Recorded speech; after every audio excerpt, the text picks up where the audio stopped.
மதியோட ஆசீர்வாதத்தோட நம்ம தலைவனும் தலைவியும் சுத்தி பார்க்கறதுக்கு போறாங்க. என்ஜாய் பண்றதுக்கு. எத்தனையோ வருடங்களுக்கு பிறகு நம்ம மலரும், நம்ம ஆளு பாக்கியராஜும் வெளியில கிளம்புறாங்க. பத்திரமா நான் பாப்பாவ பார்த்துக்கிறேன்னு சொல்லி அனுப்பி வைக்கிறாங்க. சொல்லிட்டே போயிருக்கலாம். சொன்னா அதுங்க என்னங்க அடிக்கவா போதுங்க? வாய் தாங்க. குறைக்கிறது கடிக்காதுன்னு சொல்லுவாங்க இல்லையா? அந்த மாரி தான் ராஜலட்சுமி, ராகவன் சும்மா உதார் விடுறதாங்க. அப்படியே அடங்கிருதுங்க. ஆனாலும் அவங்களுக்கு பயந்துகிட்டு தனியா போயிடுறாங்களா? பாவம் வண்டியே இல்லாம போயிட்டு சுரேஷ்ட்ட போய் நின்னா அவன் முடியாதுன்றான். அவனுக்கு உண்மையிலேயே அர்ஜென்ட் வேலை அப்படின்ட்டு போயிடுறாங்களா? இப்ப அவங்க ஃப்ரெண்டு கிட்ட கேட்டு வண்டிய எடுத்துட்டு போயிடுறாங்க. போனா சர்ருன்னு போயிட்டு அந்த கடற்கரையில நிப்பாட்டையில அங்க 2, 3 பசங்க இருக்காய்ங்க. அதான் ரவுடிங்க இருப்பாய்ங்களே, அவங்க மேல அதாவது உரசுற அளவுக்கு போக, "டேய் யார்றா அவன்? எவன்டா அவன்?" அப்படின்னு சொல்லி பாக்க, கரெக்ட்டா போயிட்டு வண்டிய நிப்பாட்டிட்டு கடலுக்குள்ள போகுதுங்க. "டேய் இருடா" அப்படின்ட்டு பாக்குறாங்களா, கரெக்ட்டா அந்த நிலவு வெளியிலயும் ஒளியிலயும் தெரியுது. "ஏய் இவன் நம்ம அண்ணனோட, நம்ம சாரோட, டேய் நம்ம தலைவனோட மச்சான்டா" அப்படின்னு சொல்லி பேசிக்கிறாய்ங்க. "ஆமால்ல" அப்படின்ட்டு, "என்ன இந்நேரத்துல வந்திருக்கான்? ஆள தள்ளிக்கிட்டு வந்திருப்பானா? அந்த பொம்பளை யாருன்னு தெரியலையே! பார்த்தா தெரியும்" அப்படின்னு இங்கிட்டு அங்கிட்டு பார்க்க, அது மலரோட முகம் தெரியல. மலரோட முகம் தெரிஞ்சிருந்தாலாவது ஏதாவது யூகிச்சு சொல்லியிருப்பாய்ங்க. இவர் முகம் மட்டும் தான் தெரிறதுனால, "சரிடா நம்ம எவ்வளா இருந்தா என்ன? நம்ம மச்சான் நம்ம அண்ணனுக்கு தகவல சொல்லிருவோம்" அப்படின்ட்டு பாக்கியராஜுக்கு கால் பண்ண, இவர் தங்கராஜுக்கு கால் பண்றாங்களா, தங்கராஜ் அவன் என்ன பண்றான், வெளியில நின்னுகிட்டு யாரு அவரு நல்லா அப்படியே ஒரு இது மாரி ஒரு ராத்திரில அப்படி புழுக்கமா இருக்குன்னு தெரியறாரா, ஃபோன் எடுத்து அட்டெண்ட் பண்ணி விவரத்த சொன்னோனே ஆடி போறாரு. என்னது பாக்கியராஜு இந்த ராத்திரில வெளியில பீச்ல திர்றானா? இல்லையே! அவன் அப்படிப்பட்ட ஆள் இல்லையே! அந்த அளவுக்கு நம்ம அவன வளர விடலையே! நங்கூரம்ல பாய்ச்சி வச்சிருக்கேன். நிஜமாவா? நல்லா பார்த்து சொல்லுங்கடா. சரி கூட வந்திருக்கிறது யார்றா? அண்ணே தலைவா நாங்க தான் பார்த்தது உண்மதான். அவன் தான் உங்க உங்க மச்சான் தான். கூட வந்திருக்கதான் யாருன்னு தெரியல அப்படின்னு சொல்ல, சேலை கட்டியிருக்கு அந்த பொம்பள அப்படின்னு சொல்ல, சேலையா? ஆமா. என்னது சேலையா? ஆ இல்லண்ணே சேலை இல்லண்ணே. சுடிதார் மாரி தெரியுதுண்ணே. சுடிதாரா? பொண்டாட்டி கூட தான் வந்திருப்பானா? தெரியலையே! யாரா இருந்தா என்ன? இவன் இந்நேரத்துக்கு வந்திருக்கானா? கண்டிப்பா வீட்ல சொல்லாம தான் வந்திருப்பான். நம்ம வீட்டுக்கு போயிற வேண்டியதுதான். சரிடா, பார்த்து பத்திரமா இருங்க. ஒண்ணும் பிரச்சனை இல்ல விட்டுருங்கடா. அப்படின்னு சொல்லிட்டு இவன் என்ன பண்றான், தங்கராஜு நேரா வீட்டுக்கு போறாங்க. போன கையோட கதவ தட்ட, வந்து கதவ தொறக்குறாங்க. என்ன இந்நேரத்துல வந்திருக்காரு? அப்படிங்கிற மாரி மதி பார்க்க, இதுங்க கிழடுங்க தூங்குதுங்க. கிழடுங்கன்னு சொல்லக்கூடாது. சாரிங்க. இப்ப அவங்க 2 பேரும் தூங்குறாங்களா? மதி தான் வந்து கதவ தொறக்க, தங்கராஜ பார்த்தோன்னே தூக்கி வாரி போடுது. என்ன அப்படிங்கல உள்ளுக்குள்ள அப்படியே வாரான். வந்துட்டு இப்படி பார்க்க, "எங்க அத்தையும் மாமாவும் எங்க?" அப்படின்னு கேட்க, அவங்க அவங்க தூங்குறாங்க. "என்ன வேணும்?" "ஐயய்யோ! இந்நேரத்துல வந்து பாக்கியராஜ் எங்கன்னு கேட்டா என்ன பண்றது?" அப்ப சுரேஷ் நல்லா தூங்க, "சுரேஷ் எங்க?" தூங்கிக்கிட்டு இருக்காரு." "ஏன் அவர் எந்திரிச்சு வரமாட்டாரா என்ன?" அப்படிங்கல சரின்னு சொல்லிட்டு அவரையும் போய் எழுப்புறாங்க. சுரேஷ போயிட்டு, இங்க பாருங்க, ஹலோ ஹலோ" அப்படின்னு சொல்லிட்டு எழுப்பி கூப்பிட்டுட்டே இருக்காங்க. அவரு நல்லா தூங்குறாரு. தோள்பட்டைய பிடிச்சு உழுப்புறாரு. "இங்க பாருங்க" அப்படிங்கல டக்குன்னு கண்ண முழிக்கிறாரு சுரேஷ். "என்ன? உங்க மச்சான் வந்திருக்காரு." "என்னது எங்க மச்சானா?" அப்படியே நின்றது நடிக்க ஓடி வரான். "ஷோ! மச்சானா என்ன மலைப்பாம்பா? இந்த மாரி ஓடுறானே!" அப்படின்ட்டு வெளியில வராங்க. "மச்சான் என்ன மச்சான் இந்நேரத்துல?" "ஒண்ணும் இல்ல, அத்தையும் மாமாவையும் எழுப்பு." அப்படிங்கல போயிட்டு, "அம்மா அம்மா" அப்படின்னு எழுப்புறாங்க. அவங்க வரவே இல்ல. "மச்சான் மாமா என்னன்னு தெரியலையே, எந்திரிக்க மாட்டேங்கிறாங்களே." "சும்மா கூப்பிடு" அப்படிங்கிற. "இரு இரு இரு கூப்பிடுறதுக்கு முன்னாடி உன் அண்ணன கூப்பிடு." "அண்ணனா?" அப்படின்ட்டு போய் பார்த்தா அண்ணன் இல்ல. அண்ணனும் இல்ல, அண்ணியும் இல்ல. "அண்ணன காணோம்" அப்படிங்கிறாங்க. "காணோமா? சூப்பர். இப்ப கண்டிப்பா உங்க அப்பா, அம்மா கூப்பிடுப்பா" அப்படிங்கிறாங்க. உடனே போயிட்டு மறுபடியும் கதவ தட்ட வெளியில வராங்க. "என்னடா சுரேஷு தூங்க விட மாட்டியா?" அப்படின்னு பார்த்தா மாப்பிள்ளைய பார்த்தோன்னே, "மாப்பிள மாப்பிள நீங்களா? என்ன மாப்பிள?" அப்படின்னு கேட்க, ஒண்ணும் இல்ல மாமா, சும்மா தான் இந்த பக்கமா வந்தேன். அப்புறம் என் பசங்க சொன்னாங்க, உங்க பையனும் உங்க பொண்ணு எங்க?" அப்படின்னு கேட்க, "உங்க மருமகள் எங்க?" அப்படிங்கிறாங்க. "ஏய் எங்கடி அவ?" அப்படிங்கையில அப்படி பார்க்க, அவங்க சொல்ல மாட்டாங்க. ஏன்னா மேடம் தான் அனுப்பி வச்சிருக்காங்களோன்னு எனக்கு தோணுது அப்படிங்க. "இப்ப பாருங்க, இப்ப என்ன உங்களுக்கு வேணும்?" இங்க பாருங்க அத்த, அக்காவும், அண்ணாவும் வெளில போயிருக்காங்க." "என்னது வெளில போயிருக்காங்களா? எதுக்குடி?" இன்னைக்கு பிறந்த நாளு. அதான் கோயிலுக்கு போயிட்டு வந்தாச்சே." "அத்த, அவங்க சும்மா கொஞ்சம் சுத்தி பார்த்துட்டு வரலான்னு போயிருக்காங்க. இதுல என்ன இருக்கு? இதுல யாருக்கும் ஒரு நட்டமும் இல்லையே. இது ஒரு விஷயம்னு சொல்லிட்டு புடிச்சுக்கிட்டு வந்து இங்க வந்து சொல்லிக்கிட்டு இருக்கீங்களா?" அப்படின்னு சொல்ல, "ஏய் ஏய் என்னடி? என்ன ரொம்ப பேசிட்டு இருக்க? இங்க பாருங்க உங்க மச்சான் தான் ரொம்ப பேசுறாரு" அப்படின்னு சொல்ல, சுரேஷ் பதிலுக்கு பேச போக, மாப்பிள மச்சான் விடு மச்சான், சுரேஷ் விடு பார்த்துக்கலாம்." "அத்த இப்படியே விட்டா துளிர் விட்டு போயிரும். எங்க போயிருக்காங்க விடாதீங்க அப்படின்னு சொல்ல, ச்சீ இப்படிலாம் ஏத்தி குடுக்குறீங்க. ஏன் உங்களுக்கு என்ன இப்படி ஒரு பொழப்பு? அவங்களும் ஒரு பொண்ணு தானே, உங்களுக்கு தங்கச்சி மாரி தானே. ஓ! என் தங்கச்சிய கொன்ட்டு இந்த பிள்ளை வந்து இருப்பாக. நாங்க அப்படியே வாழ்ந்துகிட்டு பார்த்துக்கிட்டு இருக்கணுமா? அப்புறம் எப்படி இத்தன வருஷம் விட்டான்? ஓ! அடிமையா அந்த அக்கா இருக்கிறதுனால விட்டுட்டு இருப்பான் போல இருக்கே அப்படின்னு மதி நினைக்குது. அப்படியே எல்லாரும் வெயிட் பண்ணிட்டு இருக்காங்க. லைட்ட போட்டு கதவெல்லாம் தொறந்து வச்சு, இவங்க பாவம் எதுவுமே தெரியாம என்ஜாய் பண்ணுதுங்களா? மலருக்கு சொல்லுவோமான்னு நினைக்கிறாங்க மதி. ஆனாலும் பாவம் கொஞ்ச நேரம் இங்க வந்து எப்படியும் திட்டு வாங்குறது வாங்கத்தான் போறாங்க. அது வரைக்கும் கொஞ்சம் என்ஜாய் பண்ணட்டும் அப்படின்னு இருக்கிறாங்களா? இதுங்க நல்லா சூப்பரா செம்மையா எத்தன வருஷத்துக்கு தாங்குமோ அத்தன வருஷத்துக்கு ஈடா நல்லா வச்சு காமிச்சுறாரு, சுத்தி காமிச்சுறாங்க. அப்புறம் வண்டியில வராங்க. வண்டிய வந்து நிப்பாட்டின கையோட அப்படியே பார்க்குறாங்களா, அங்கே கதவு தொறந்திருக்கு தெரியுது. ஐய்யய்யோ! என்னங்க கதவு திறந்திருக்கு அப்படின்னு கிட்டக்க வரையில, ஐயோ! எல்லாரும் முழிச்சிருக்காங்க. இன்னைக்கு போச்சு மாட்டுனோம், செத்தோம் அப்படி இப்படின்னு பயப்படுது. மலரு வா! ஏன் பயப்படுற? தலைக்கு மேல போயிருச்சு. என்ன? நான் என்ன என் பொண்டாட்டி கூட தானே போனேன். நீ உன் புருஷன் கூட தானே போன. வா! அப்படின்னு கூட்டிட்டு போறாரு. துணிச்சலா கைய பிடிச்சு வான்னு கூட்டிட்டு போறா தான் புருஷன் பாக்கியராஜ. அப்படியே வியப்போட பார்க்குறாங்க. பரவாயில்லையே! இவருக்கு இந்த அளவுக்கு துணிச்சல் வந்துருச்சே! அப்படின்னுட்டு அதுக்கப்புறம் உள்ளுக்க போறாங்களா? போன கையோட எல்லாரும் அப்படி எங்கேடா போயிட்டு வர?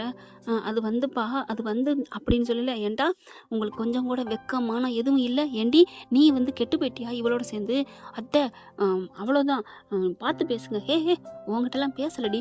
என்ன மலரு நீயும் கெட்டு போயிட்டியா? ஐயோ! அத்தை அப்படிலாம் இல்ல அத்த. அவர்தான். அவர்னா அவர் கூப்பிட்டா நீ போயிருவியா? போயிருவியா? இல்ல அத்த, நான் அப்படிலாம் போகணும்னு ஆசையா இருக்குன்னு சொன்னேன். அதனால தான் அப்படின்னு சொல்லுது. ஏன்னா அந்த பக்கம் திரும்ப போணுச்சு.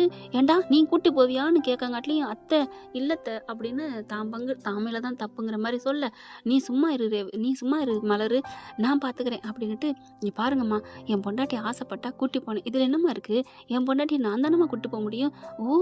உன் பொண்டாட்டி சந்தோஷம் இப்படிலாம் யோசிக்க ஆரம்பிச்சிட்டீங்களா? அம்மா நான் அப்படி யோசிச்சிருந்தா நான் எப்பவோ வேறையா போயிருப்பேன். ஓ! அப்படி வேற என்ன இருக்கா? அப்படிங்கிற தங்கராஜ். பாத்தீங்களா அத்த எப்படிலாம் பேசுறாங்கன்னு, அந்த அளவுக்கு கீ குடுத்து வச்சிருக்காங்க புதுசா வந்தவங்க. இங்க பாருங்க ரொம்ப பேசுறீங்க அப்படின்னு கத்திக்கிட்டு வர, ஏய் உன்னைய சொன்னம்மா அப்படின்னு கேட்க, ஆமா புதுசா வந்தவன்னா நான் தானே புதுசா வந்தது அப்படிங்கல எல்லாம் வந்துடுறாங்க. என்னாச்சு என்ன சத்தம் அப்படின்னுட்டு, இது ஒரு ஒரு கேவலமான ஒரு செயல போயிட்டு நல்ல செயல்னு வந்து முடிச்சு போட்டு கொண்டாந்து நிக்கிறாரு பாரு உங்க மாமா. அவர் ஏற்படுத்தின கலகம் தாம்மா. ஏய் யார பார்த்துடி என் மாப்பிள்ளைய பார்த்து கலகம் பண்றான்னு சொல்றியா? அப்படி இப்படின்னு கொய்யா மொய்ன்னு சொல்ல, அப்படியே செம்ம ஃபைட் ஓடிட்டு இருக்குங்க. விடுவேனா என்ன? நீங்க சந்தோஷமா இருக்க. சந்தோஷமா இருந்து எல்லாமே உங்களுக்கு குடிமொழிய போணும். அதுக்காக தானே வந்து நிக்கிறேன் அப்படின்னு சந்தோஷப்பட்டுக்கிட்டு இருக்கான். பாக்குது மதி. ச்சே இப்படி ஒரு அல்பையா இருக்கானே. சுரேஷ பாக்குது. சுரேஷ் அப்படி யாருக்கு சொல்றதுன்னு தெரியாம தவிக்கிறாரு. அடுத்து பார்த்தா என்ன பண்றாங்க, சரி கதவ சாத்து ரொம்ப தெரியுது அப்படின்னு சொல்ல, நம்ம விட்டு சண்டை ஊர் நாறி போயிரும் அப்படிங்கல எந்திரிச்சு போறாங்க மலரு. வேணாம் நீயே இரு நானே சாத்திக்கிறேன் அப்படின்னு போனா, பைக்க பார்க்குறாங்க. ஏய் எங்கடா பைக்கு? இது யார் விட்றா புது பைக்கு? மாத்தி கீத்தி எடுத்துட்டு வந்துட்டியா? அப்படியே இவ மயக்கத்துல, அம்மா அப்படிலாம் இல்லம்மா. இது என் ஃப்ரெண்டோட பைக்கு. ஏன் உன் பைக் எங்க? என் பைக்கு சர்வீஸுக்கு விட்டுருக்கேன். சர்வீஸுக்கு விட்டுருக்கியா? ஒரு நாள் ஃபுல்லா சர்வீஸ்ல இருக்குமா? அப்படிங்கல, அது வந்துமா உண்மைய சொல்றா. சொல்லிடுறேம்மா அப்படின்னு உண்மைய சொல்ல, ஓ! கடன்காரன் வட்டிக்கு பிடிச்சுக்கிட்டானா? அதான் ஆடம்பரமா செலவு பண்றேங்கிறது. போயிட்டு சுத்திட்டு நல்லா என்ஜாய் பண்ணிட்டு வர்றீங்க. அந்த காச கடன் அடைச்சிருந்தா வண்டி இருந்திருக்கும்ல. அம்மா அந்த வண்டி போனதுனால தான்ம்மா நானே இந்த வண்டிய வாங்குனேன். அப்ப அந்த காசு இருந்தா நான் குடுத்துட்டு என் வண்டியிலே நான் வந்திருப்பேனே அப்படின்னு சொன்னோனே, ஆமால்ல அப்படிங்கிற மாரி பாக்க, அதுக்கு முன்னாடி நீ தான்டா சிக்கனமா இருந்திருக்கணும். சும்மா ஏதாவது செலவு பண்றது. அப்புறம் இப்படி கடை அடைப்ப. எம்மா என்னம்மா ஏதாவது செலவு பண்றீங்கிறியே, நான் என்னம்மா செலவு பண்ணேன்? ஆ அதான் அவளுக்கு பூ வாங்கி வந்து குடுப்பீல்ல. ஏம்மா ஒரு ரூ. 100 அதுவும் எப்போ ஒருக்கா பூ வாங்கி குடுக்குறது என் கடனாளி ஆயிருவேனா? இப்ப சொல்றேன் கேட்டுக்கோங்க. எங்க 2 பேருக்கும் செலவுன்னு பார்த்தா ஒரு ரூ. 10 தான் வரும். ஆனா நான் வாங்குற 60,000 சம்பளமும் இந்த வீட்டுக்கு தான் போட்டுக்கிட்டு இருக்கேன். கடை மேல கடை. இப்ப என் மலர் அம்மா விட்டு பத்திரத்தை அடகு வச்சு சுரேஷ் கல்யாணத்துக்கா பண்ணேன். ஆனா இம்புட்டு இருக்கையில நான் ஆடம்பரமா செலவு பண்றேன். என் பொண்டாட்டிக்கு நலுக்குங்காம அப்படியே தெரியாம திருட்டுத்தனமா வாங்கியாந்து குடுக்குறேன். செலவழிச்சு கொட்டுறேன்னு இப்படி அநியாயமா பேசுறீங்களேம்மா. டேய் என்னடா இப்படிலாம் பேசுற? ஆமாம்மா எனக்கு அவ்வளவு வயிறு எரியுதும்மா. ஏம்மா இப்படி பண்றீங்க? என்னையும் உங்க வயித்துல தானே பெத்தீங்க. நான் யாருக்காக வாங்கினேன் கடன் சொல்லுங்க. யாருக்காக வாங்கினேன்? இவன் கல்யாணத்துக்கு, அம்மா நம்ம தங்கச்சி ரேவதி பிள்ளைங்களுக்கு தேவை வச்சுச்சு. அதுக்காக தான் வாங்கினேன். நீங்க இந்தா ரிட்டையர்மெண்ட் பணம் வந்துச்சு. அதையாவது குடுத்துருக்கலாம். எதையுமே குடுக்க மாட்டேங்கிறீங்க. எல்லாம் என் தலையில தான். கேட்டா நான் அந்த காலத்துல என் தங்கச்சிகளுக்கு தம்பிகளுக்கு பண்ணலையான்னு சொல்றீங்க. நீங்க பண்ணிட்டு இப்ப உட்கார்ந்துட்டு இருக்கீங்க. உங்க பிள்ளைகளுக்கு பண்ணாம இப்ப நானும் அப்படித்தானே உட்கார்ந்துட்டு இருக்கேன். ஏய் நல்லா குடுத்துட்டடி குலுக்கி. உனக்கு இப்பெல்லாம் வாய் வராதே. இவ தான் சொல்லி கொடுத்தாளா? இங்க பாருங்க, தேவையில்லாம என் பேச்சு பேசக்கூடாது. நான் எல்லாருக்கும் கொடுக்கணும் தான் நான் சொல்லுவேன். ஒரு ஆள் மட்டும் கொடுக்கறது தப்புன்னு தான் சொல்லுவேன். அதுதான் நீ சொல்லித்தான் இப்ப கணக்கு கேட்கறான். அவர் எங்கங்க கணக்கு கேட்டாரு? அவர் ஆடம்பரமா நீங்க செலவு பண்ணீங்கன்னு சொன்னதுனாலதான் எல்லா செலவும் நான் பாக்குறேன், என்னால கடை அடைக்க முடியலன்னு சொல்றாரு. இதோ இவர் கல்யாணத்துக்கு தானே இவர் கொடுத்தாரா? இவர் இந்த வீட்டு ஆம்பளை தானே, மத்தவங்களாவது படிக்கிறாங்க, நீங்க வயசானவங்க. இவர் சம்பாதிக்கிறாருல, இவர் கொடுக்கலாம்ல. பாக்குறாரு சுரேஷ். அடிப்பாவி, புருஷன் காசு நம்மளுக்கு தான் வரும்னு நினைக்க மாட்டேங்கிறா, என்ன இவ அப்படிங்கல. ஏண்டா சுரேஷ், என்னடா உன் பொண்டாட்டி இப்படி பேசுறா? அம்மா எனக்கே தெரியலம்மா, அவ பேசுறான்னு தான் உனக்கும் தெரியும்லம்மா அப்படின்னு பயப்பட சுரேஷ், எங்களுக்கு தன்ட்ட காசு கேட்டுருவாங்களோ அப்படின்ட்டு. ஆனா மதி என்ன பண்றாங்க, அண்ணே நீங்க கல்யாணத்துக்காக வாங்கின காசு, ரேவதி அக்கா பிள்ளைங்களுக்கு பண்ணது எல்லாம் எவ்வளவு சொல்லுங்க, அந்த கடன்ல இனிமேல் நாங்களும் பாதி தர்றோம் அப்படி சொல்ல அப்படியே நிக்கிறாரு சுரேஷ். என்ன ரேவதி, என்ன மதி அப்படிங்கல. ஆமா, நம்ம கொடுத்தே ஆகணும். நீங்க வேணா முழு சம்பளம் கொடுக்காட்டியும் பரவாயில்ல. அது சரி, வீட்டுக்கு செலவுக்கு யாரு காசு கொடுக்கறது அப்படிங்கல. நான் தாம்மா அப்படின்னு பாக்கிற சொல்ல. அப்ப சாப்பாடு எல்லாமே எல்லாமே நான் தான். அப்ப மாமா விட்டு பென்ஷன் பண்ணா அதெல்லாம் இல்லம்மா. அப்போ எந்ததுமே இல்லையா? வருமே மாசம் மாசம் அந்த பணம், அதுவும் கொடுக்கறது இல்லம்மா. எல்லாமே நீ தானே. அப்ப தம்பி தங்கச்சிக்கு செலவு காலேஜுக்கெல்லாம் நான் தான் கொடுக்குறேன். என்னன்னு நீ ஒரு ஆள் தான் செய்யணுமா? ஏய் என்ன நீ வந்து கோல் முட்டி விடுறியா அப்படின்னு ராகவன் சொல்ல. சும்மா நிறுத்துங்க மாமா, பாவம் அவர் எவ்வளவுதான் பண்ணுவாரு. இந்தா ரெண்டாவது பிள்ளை இருக்காரே உங்க பிள்ளை, அவர் சம்பாதிக்கலாம் என்ன பண்றாரு? அது மூத்த பிள்ளை தான் செய்யணும். அது என்ன மூத்த பிள்ளை தான் செய்யணும் கணக்கா? இங்க பாருங்க, அடுத்த மாசத்துல இருந்து எல்லா கடனுக்கும் நாங்க பாதி நீங்க பாதி. அதுதான். என்னடி பாக பிரிவினை பிரிக்கிறியா? தப்பு தேத்த தப்பு தேத்த அப்படின்னு சொல்லிட்டு பாக்கியராஜ்டையும் மலர்கிட்டையும் வராங்களா. அண்ணா அக்கா, அத்தை சொன்னது சூப்பர். இனிமே அதாவது பாகம்பரமே பிரிக்க வேணாம். நான் பாகத்தை பிரிக்கல அப்படி சொல்லல. பாக்குறாங்களா, அப்பாடா பரவாயில்லையே, நம்ம சொன்னதை உடனே கேட்டுக்கிட்டாலே புத்தி வந்துருச்சோ அப்படின்னு நினைக்க. என்ன மதி சொல்ற அப்படின்னு ரெண்டு பேரும் கேட்க, சுரேஷ் அப்படி பாக்குறான். அப்படின்ட்டு இங்க பாருங்க, இனிமே அந்த கடை எல்லாத்தையுமே ஏன் புரிச்சேன் அடைப்பாரு, போதுமா? ஏய் என்ன அடிமையில கை வைக்கிற அப்படிங்கல. ஏன் நீங்களும் வாங்குறீங்களா கிட்டத்தட்ட 50 ரூபாய்ட்ட அட்டைங்க. ஏய் கடன் அடைச்சிட்டா அப்ப ஏன் செலவுக்கு? உங்க செலவுக்கு நான் தர்றேன். ஓ பொண்டாட்டி கிட்ட செலவு வாங்கி சாப்பிட்றேன்னு இருக்கணுமா என் பேரு? ஓகே பரவாயில்ல, நீங்க ஒரு 10 ரூபா எடுத்துக்கோங்க உங்க செலவுக்கு, என் செலவுக்கு 10 ரூபா போக மீதி 10 ரூபாய் தர்றேன், அதோட போட்டு கடன் அடைப்போம். நீங்க பாருங்க அக்கா, இனிமே நீங்க கஷ்டப்பட வேணாம், உங்களுக்குன்னு புள்ள இருக்குக்கா அப்படி சொல்ல. போதுண்டி போதும், குடும்பத்தை வந்தோன்னு பிரிக்காம பிரிக்கிறீல்ல, அப்படிலாம் இல்ல, எல்லா பிள்ளையும் சமமா நினைங்கன்னு சொல்றேன் அப்படி சொல்ல. ஏய் முடியாதுடி, என்னடி பண்ணுவ? இங்க பாரு சுரேஷ், நீ அதெல்லாம் கொடுக்க வேணாம் அப்படி சொல்ல. பாக்கியராஜுக்கு செம்ம கோவம் வருது மறுபடியும். ஏமா என்னமா தவிட்டுக்கு வாங்கிட்டு வந்தீங்களா? எதுக்குமா? அவனே தரேன்னு சொன்னாலும் வேணாம்பிங்க போல இருக்கே. நான் பண்ண அவங்க கடை அடைக்க முடியாம தவிக்கிறேம்மா, என் வண்டியே போயிடுச்சுமா அப்படின்னு சொல்ல. பாக்குறாங்க, ஐயோ மாமா நீங்க எதுக்கும் பயப்படாதீங்க, அடுத்த மாசத்துல இருந்து சம்பளம் உங்களுக்கு வீடு தேடி வரும். உங்களுக்கு இப்ப வண்டி வரணும்ல, இந்தாங்க அப்படின்னு சொல்லிட்டு தன்னோட பணத்தை ஓடி போய் எடுத்து வந்து கொடுக்குறாங்க. வச்சுக்கோங்கண்ணே, 20,000 இருக்கு வச்சுக்கோங்க. இல்லப்பா எதுக்குப்பா? அண்ணே என்ன இந்த வீட்டு பிள்ளையா நினைக்கிறதா, இதை வச்சுக்கோங்க. என்னை பொறுத்த வரைக்கும் நியாயம்தான், நியாயத்துக்காக என்ன வேணாலும் பண்ணுவேன். இதை கொண்டு போய் கொடுத்துட்டு காலையில வண்டியை வாங்கிட்டு வாங்க, உங்க ஃப்ரெண்டு வண்டியை கொடுங்க, இப்போ போய் நிம்மதியா தூங்குங்க அப்படின்னு சொல்ல. போங்க போங்க அப்படின்னு கண்ணால சொல்ல. இல்ல அம்மா, ஐயோ போங்கண்ணே, போறீங்களா என்ன அப்படின்னு கத்த. 2 பேரும் போயிருதுங்க. இங்க ராகவனும் லட்சுமியும் இப்ப என்ன நடந்துச்சு? இதுங்களை நம்ம திட்டலாம்னு உட்காந்துருந்தா நம்மளை இதுங்க திட்டிட்டு போகுதுங்க. ஏங்க அதான் லட்சுமி ஒன்றும் புரியல. ஏண்டா சுரேஷ் அப்படிங்கல. ஹலோ ஆமா அப்படின்னு அவர் அங்கிட்டு போக, அங்க சின்ன பிள்ளைங்க சின்ன பையன் இருக்காங்களா, அதுங்களை கூப்பிட்டா அதுங்களும் அப்படியே உள்ளார போகுதுங்க. எனக்கு தூக்கம் வருது அப்படின்னு போக, அடுத்து மதி மட்டும்தான் நிக்குதா. உங்களுக்காக கடைசி வரைக்கும் நிக்க போறது இந்த மதி மட்டும்தான். புரிஞ்சுக்குங்க அத்தை, உங்களுக்கு இப்ப என்ன வேணும்?